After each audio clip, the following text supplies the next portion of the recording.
အားလုံးပဲမင်္ဂလာပါ Writer Recap Channel လေးကနေကြိုဆိုလိုက်ပါတယ်ဒီနေ့တင်ဆက်ပေးမယ့် Writer လေးကတော့ Command Writer Black ပဲဖြစ်ပါတယ်ဇာတ်လမ်းစမှာတော့ဆိုင်ကယ်စီးနေတဲ့ကိုတာရိုရဲ့နောက်ကိုလင်းတို့မြူတန်တစ်ကောင်ကလိုက်နှောက်ယှက်နေပါတယ်လင်းတို့မြူတန်ကပဲကိုတာရိုကိုဆိုင်ကယ်ပေါ်ကနေပြုတ်ကျအောင်လုပ်လိုက်ပါတယ်ကိုတာရိုလည်း Writer ပုံစံပြောင်းလိုက်ပြီးအပြန်အလှန်တိုက်ခိုက်နေကြပါတယ်အဲ့ဒါနဲ့ကိုတာရိုရဲ့ Battle Hopper ကိုဆင့်ခေါ်ပြီးလင်းတို့မြူတန်ကို Writer Chop ဆိုတဲ့တိုက်ပွဲနဲ့တိုက်ခိုက်ခဲ့ပါတယ်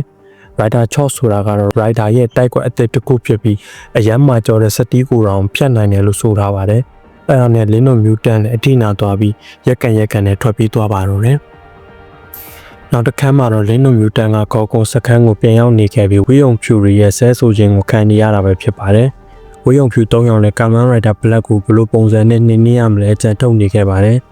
မဟုတ်တာဆိုအကြံစိုးတွေထွက်တဲ့ခေါ်ကုန်လဲ Writer ကိုလှုပ်ကြံမှု Professor Kuromatsu ကိုတာဝန်ပေးလိုက်ပါတယ်။အဲဒီနောက်မှာတော့ Free Mutant ကိုဆင့်ခေါ်လိုက်ပါတယ်။နောက်တစ်ခါမှာတော့လူငယ်လေးတအုပ်ကိုလိုက်ပြထားပြီးအဲဒီလူငယ်လေးဟာ Professor Kuromatsu ကိုတွေ့တာနဲ့အသေးအတန်ထွက်ပြီးနေပါတော့တယ်။လူငယ်လေးဘလို့ပဲထွက်ပြီး Professor လက်ထက်ကမလွတ်မြောက်နိုင်ဖြစ်နေခဲ့ပါတယ်။ Professor ကလည်းမင်းလိုချင်တဲ့လှည့်မြန်ဖြတ်လက်မှုကိုငါလုပ်ပေးနိုင်ပါတယ်ဒါပေမဲ့ငါရဲ့စေးစွမ်းကိုတော့မင်းအသုံးပြုရမယ်လို့ပြောပေမဲ့လူငယ်လေးဟာသူ့လက်ကအမွှေးတွေကိုပြပြီးညှင်းဆိုခဲ့ပါတယ် Professor လည်းအဲ့ဒါကစေးရဲ့ side effect တစ်ခုသာဖြစ်ကြောင်းပြောပြနေပေမဲ့လူငယ်လေးလည်းနားမထောင်ပဲထွက်ပြေးခဲ့ပါတယ်တနေရာရောက်မှာတော့ခေါ်ကုန်းကလွတ်ထားတဲ့ Free Mutant ရောက်လာခဲ့ပြီးလူငယ်လေးရဲ့ level ကိုစစ်တမျိုးထိုးသွင်းလိုက်ပါတယ်စေးထိုးပြီးနောက်မှာလူငယ်လေးလည်းကြောင်ချောက်ချားတွေဖြစ်ပြီးကြောင်းမော်ကနေခုန်ချခဲ့ပါတယ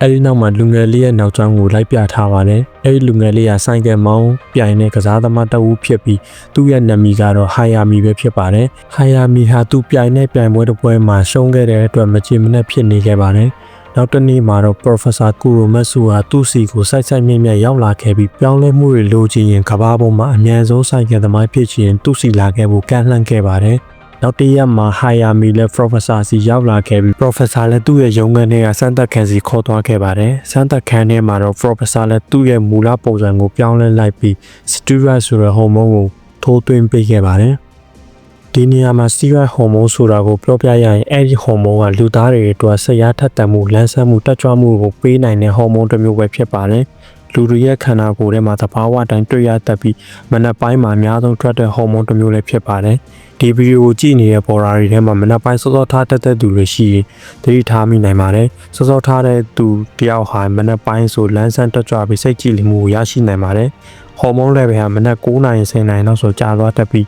ပေါ်ရာတို့ဟာအိပ်ရာထနောက်ကျတတ်တဲ့သူဆိုမနက်9နာရီ10နာရီထိအိပ်တာတော့အေးမွာဘူးခံစားရရဲဆိုတာဒီဟော်မုန်း level ကျသွားလို့ပဲဖြစ်ပါတယ်။ဇလန်းကိုပြန်ဆက်ရရင်လူငယ်လေးကို steroid ဟော်မုန်းအပြင် free mutant ကပါအကြောက်တရားကင်းမဲ့စေတဲ့ဖြည့်စည်းတစ်မျိုးကိုပါထိုးထည့်ပေးလိုက်ပါတယ်။အဲဒီနောက်မှာဟာယာမီဟာပြိုင်နဲ့ဆိုင်ကယ်ပြိုင်ပွဲတိုင်းကိုထိတ်ဆုံးကနေဥဆောင်ပြီးအမြဲနိုင်ရနေခဲ့ပါတယ်။တစ်ဖက်မှာလည်းပြိုင်ပွဲပြီးတိုင်းမှာဆေးတွေကို Professor စီမှာတောက်သွားထိုးနေတာပဲဖြစ်ပါတယ်။အဲ့လိုပြောင်းလဲမှုတွေကိုကိုတာရိုလည်းသတိထားမိပြီးဟာယာမီနောက်ကိုနောက်ရောက်ခံလိုက်ပါတယ်။နောက်ရောက်ခံလိုက်တာကိုကြောင့်ကိုကမလိုက်ပဲပေါ်တင်ကြီးနောက်ကလိုက်တော့ဟာယာမီလည်းအချိန်ကို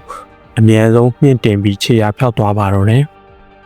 ခြေရာဖြောက်ပြီးဟာယာမီဟာ Professor ရဲ့စမ်းသပ်ခန်းထဲကိုတွားခဲ့တာပဲဖြစ်ပါတယ်။စမ်းသပ်ခန်းထဲမှာတော့ Professor ဟာဆေးအသစ်ကိုတီထွင်ထားကြောင်းအောင်မြင်သွားပြီဖြစ်ကြောင်းရှင်းပြနေပြီးဟာယာမီလည်းလိုလနဲ့ပဲထိုးခံခဲ့ပါတယ်။အဲဒီဆေးထိုးပြီးနောက်ရက်တွေမှာတော့ဟာယာမီရဲ့စိတ်တွေဟာကြောက်ရက်တွေဖြစ်ပြီး confident တွေလည်းပျောက်ဆုံးသွားခဲ့ပါတယ်။ဟာယာမီရဲ့ညီမဖြစ်သူအဆိုအရသူ့အကိုဟာမင်းညထဲကစိတ်တွေပုံမှန်မဟုတ်ကြောင်းကိုတာရိုကိုရှင်းပြနေခဲ့ပါတယ်။ကိုတာရိုလည်းခေါ်ကုံရဲ့လက်ချက်များလားဆိုပြီးတန်တရားစိတ်နဲ့ညဘက်မှာဟာယာမီရဲ့တိုက်အောက်မှာတွားဆောင်နေခဲ့ပါတယ်။အဲဒီညမှာပဲဟာယာမီကလူတယောက်ပုံစံနဲ့မတူပဲသူ့မျက်နှာမှာအမွှေးတွေဘလက်ပွားနဲ့ဖြစ်နေရပါတယ်။အဲဒီလိုနဲ့ဟာယာမီလည်းသူ့မျက်နှာသူပြန်မှန်နဲ့ပြန်ကြည့်ရင်အိမ်ထဲကနေထွက်ပြေးလာခဲ့ပါတယ်။ဟာယာမီကိုတိုက်အောက်မှာစောင့်နေတဲ့ကိုတာရိုလည်းတားဆီးခဲ့ပေမဲ့ဟာယာမီလည်းတွန်းထုတ်ပြီးထွက်ပြေးလာခဲ့ပါတယ်။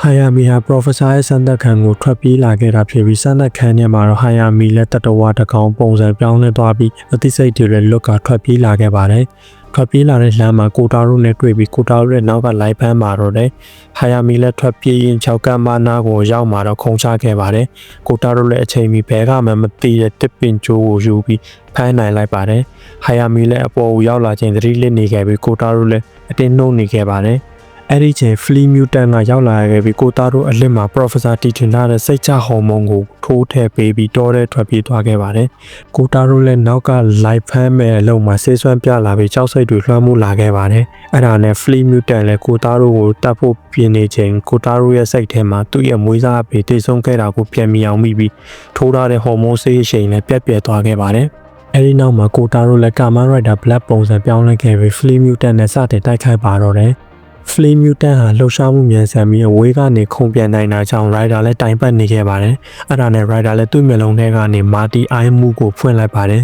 ။ Marty Eye ဆိုတာကတော့ Rider ကိုမီတာ1000မှာရှိရန်သူကိုထောက်လှမ်းနိုင်ပြီးမြင်ကွင်းကိုလည်းချဲ့ပေးတာဖြစ်ပါတယ်။အမောင်ထဲမှာတော့ကောင်းကောင်းမြင်နိုင်ပါတယ်လို့ဆိုထားပါတယ်။အဲ့ဒါနဲ့ Rider လည်းသူ့ရဲ့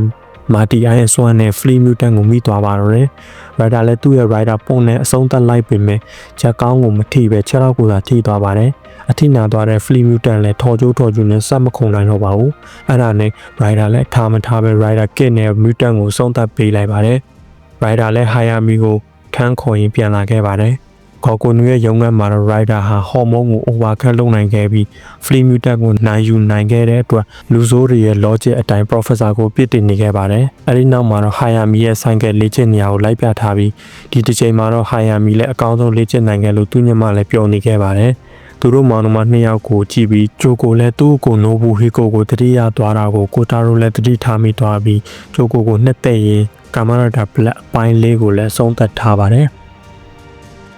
ဗီဒီယိုလေးကိုကြိုက်တယ်ဆိုရင် like share subscribe လုပ်ပေးဖို့တောင်းဆိုချင်ပါတယ်။ကြည့်ရှုသူတယောက်ချင်းတိုင်းကိုလည်းကျေးဇူးအထူးတင်ရှိပါတယ်